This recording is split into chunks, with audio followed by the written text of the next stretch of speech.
আসসালামু আলাইকুম। আমার নতুন আরেকটি ভিডিওতে সবাইকে স্বাগতম জানাই।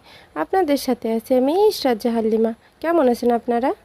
এটা ছিল গতকালকে রাতের ভিডিও। ফ্রিজ থেকে গরুর ভুঁড়ি বের করলাম। গরুর ভুঁড়ি বলতে গরুর বট, অনেকে গরুর ভুঁড়ি বলেন, আপনারা অনেকে বট বলেন। আমরা আসলে গরুর ভুঁড়িয়ে বলি। আজকে গরুর ভুঁড়ি রান্না করব আলু দিয়ে, সাথে মিষ্টি কুমড়া ভাজি করব। মিষ্টি কুমড়া চিকন চিকন করে কেটে তারপর ভাজি করব। মিষ্টি কুমড়া ভাজিটা আমাদের প্রায় নিয়মিতই থাকে। কয়েকদিন পর পরই আমরা মিষ্টি কুমড়া ভাজি খাই। মিষ্টি কুমড়ার তরকারি খেতে এতটা ভালো লাগে না, তবে খোসা সহ ভাজি খেতে আমার ভালোই লাগে, আমারও ভালো লাগে, আয়নের বাবা সবারই ভালো লাগে। এই তো আমি চিকন চিকন করে মিষ্টি কুমড়াগুলো কেটে নিছি। এখন ভুঁড়ি রান্নার জন্য পেঁয়াজ, রসুন, আদা সব কিছু আস্তে আস্তে করে কেটে নেব। আজকে আমি ভুঁড়িটা রাইস কুকারে বসাবো, সারা রাত জাল হবে, পরের দিন সকালে খেতে অনেক মজা হবে। কারণ সারা রাত জালের ফলে ভুঁড়িটা অনেক নরম হয়ে যায় আর তরকারিটাও অনেক স্বাদ হয়। এরকম করে আমি মাঝে মধ্যে গরুর পায়া রান্না করি, অর্থাৎ নেহারি। আদা, রসুন, কাঁচামরিচ সাথে মশলা সব কিছু ব্লেন্ডারে ব্লেন্ড করে নেব। এই ছোট ছোট রসুনগুলো আমি বাড়ি থেকে নিয়ে আসছিলাম, আমার শাশুড়ি বাবার বাড়ি থেকে নিয়ে আসছিল। এখনও কিন্তু আমার শাশুড়ি বাবার বাড়ি থেকে জিনিসপত্র নিয়ে আসে। আমার শাশুড়ির বাবার বাড়িতে রসুন পেঁয়াজ চাষ করে, ওখান থেকে নিয়ে আসছিলাম। পেঁয়াজ অনেকগুলোই নিয়ে আসছিলাম, কিন্তু রসুনের থেকে তো পেঁয়াজ রান্নায় বেশি ব্যবহৃত হয়, এই জন্য পেঁয়াজ শেষ হয়ে গেছে।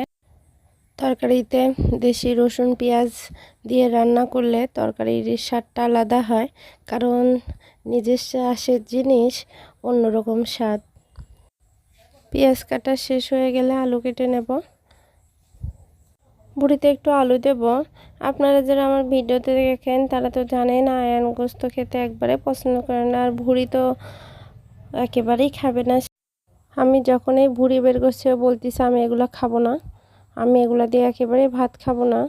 এর জন্য একটু ওর জন্য তরকারিতে আলু দিচ্ছে, আলু দিয়ে একটু ঝোল দিয়ে খাওয়াবো। আমি পড়ে গেছি মহাবিপদে। আয়নের বাবা গোস্ত খায় আর আয়ন গোস্ত খায় না।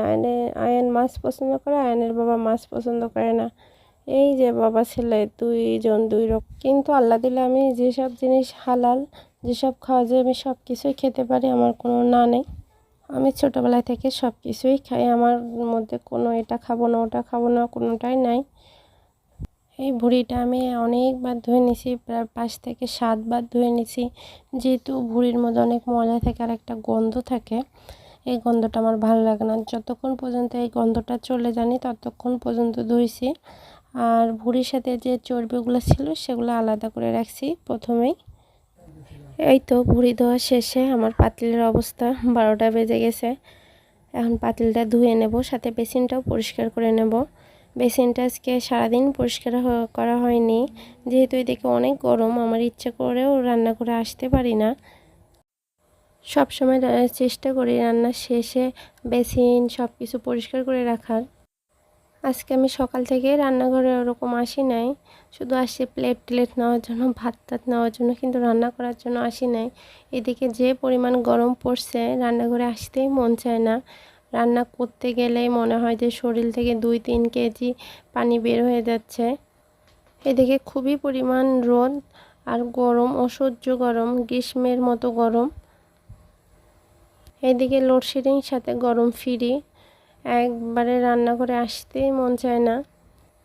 বেসিন পরিষ্কার করতে করতে দেখি যে লাইনের মধ্যে পানি নেই। আয়নের বাবাকে পাঠাইলাম যে মোটর ছাড়ে আসার জন্য।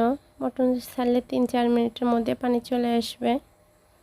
এই তো চলতেইছে, যেটুক পানি আছে ওইটুক দিয়ে কাজ সারি। তাছাড়া আমার রান্নাঘরে 1 বালতি পানি আছে, ওই তো এগুলা দিয়ে কাজ সারি।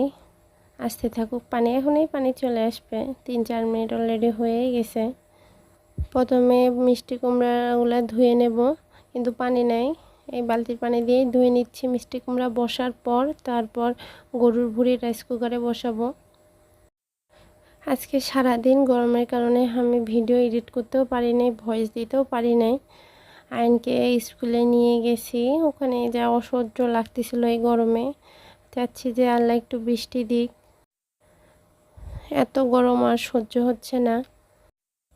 শুনলাম সব দিকেই গরম। আমার আম্মুকে ফোন দিছিলাম, আমার আম্মু বলতেছে এদিকে অনেক গরম। এখন মিষ্টি কুমড়াটা বসে দেব। এই কড়াইয়ের মধ্যে আয়নের বাবা চাল কুমড়া ভাজি করছিল, আর পরিষ্কার করলাম না, ওটার মধ্যে বসে দিলাম। আজকে রাত্রে মিষ্টি কুমড়া ভাজি দিয়ে ভাত খাবো। মিষ্টি কুমড়া আমার ছেলে পছন্দই করে, ওর না নাই শুধু গোস্ত খেতেই চায় না। মিষ্টি কুমড়ার মধ্যে সব ধরনের মশলা দিয়ে বসাই দিছি। এখন নেড়ে চেড়ে ঢাকনা দিয়ে দেব। মিষ্টি কুমড়া অত প্যারা নাই, তাড়াতাড়ি হয়ে যায়। ঢাকনি দিলে তাড়াতাড়ি একটু সিদ্ধ হয়ে যাবে। মিষ্টি কুমড়া বসাই দিয়ে তারপর মশলাগুলো ব্লেন্ড করব ব্লেন্ডারে। আপনারা যারা আমার নিয়মিত ভিডিও দেখেন তারা তো জানেন আমার পাটনাটা ভেঙে গেছে। আমি পাটনাটা ঠিক করব, কিন্তু আয়নের বাবাকে বলতেছি যে আমাকে সিমেন্ট এনে দাও, সিমেন্ট এনে দিচ্ছে না। এখন আমি নিজেই বাজারে যাই একদিন সিমেন্ট নিয়ে আসব। আমি দেখছি ছোটোবেলায় দেখছি যে আমাদের কারো পাটনা ভেঙে গেলে অনেকে এই সিমেন্ট দিয়ে এই পাটনাটা সারতো। আমিও ট্রাই করব, জানি না সফল হব কি না। আগের যুগের মানুষের বুদ্ধি আর এখনকার বুদ্ধির মধ্যে অনেক পার্থক্য। আমি ব্লেন্ডারের থেকে পাটনায় মশলা বাটে কমফোর্ট ফিল করি। পাটনায় মশলা বাটার পর ধুইলে সব শেষ, আর ব্লেন্ডারে ব্লেন্ড করো, কোটা ধো, তারপর আবার পরিষ্কার করে ঢুকাই রাখো, দুনিয়ার ঝামেলা। যাই হোক, এই যে আমি সব ধরনের মশলা দিয়ে তারপর রাইস কুকারে বসাই দেব। এখানে আমার ছেলে আয়নও আছে, এই দেখেন নাড়ানাড়ি করতেছে। ও বলে যে আম্মু আমার হাতের রান্না অনেক মজা, আমার হাতের রান্না অনেক সুস্বাদু, তোমার হাতের রান্না সুস্বাদু নয়। আজকে দেখতেছি এই রান্না নাড়াচাড়া করে মোবাইল নিয়ে যায় ইউটিউবে বলতেছে সুস্বাদু রান্না। হায় রে, এখনকার ছেলেপেলেরা সুস্বাদু রান্না খুঁজতেছে, কিভাবে সুস্বাদু রান্না করে। পাকনা একটা। সবাই মাশাআল্লাহ বলতে ভুলবেন না। সব কিছু মাখানোর পর রাইস কুকারে বসাই দিয়েছি, এরপর চর্বি দিয়ে দিলাম। এখন ঢাকনা দিয়ে দেব।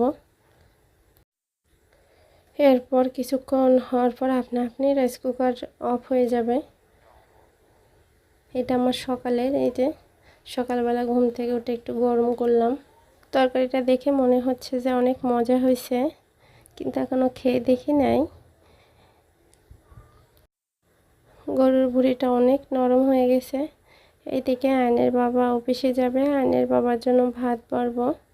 আয়নের বাবা প্রতিদিনই ভাত নিয়ে যায় দুপুরের লাঞ্চ। যেহেতু এটা হটপট টিফিন বাটি, গরুর ভুঁড়ি দিলেও এটা গরম থাকবে, জমাট বেঁধে যাবে না। আমি প্রায় ভিডিওর শেষ প্রান্তে। এতক্ষণ ধৈর্য ধরে আমার ভিডিও দেখার জন্য আপনাদের অসংখ্য ধন্যবাদ। সবাই ভালো থাকবেন, সুস্থ থাকবেন। দেখা হবে নতুন কোনো একটি ভিডিওতে। আল্লাহ হাফেজ। আসসালামু আলাইকুম।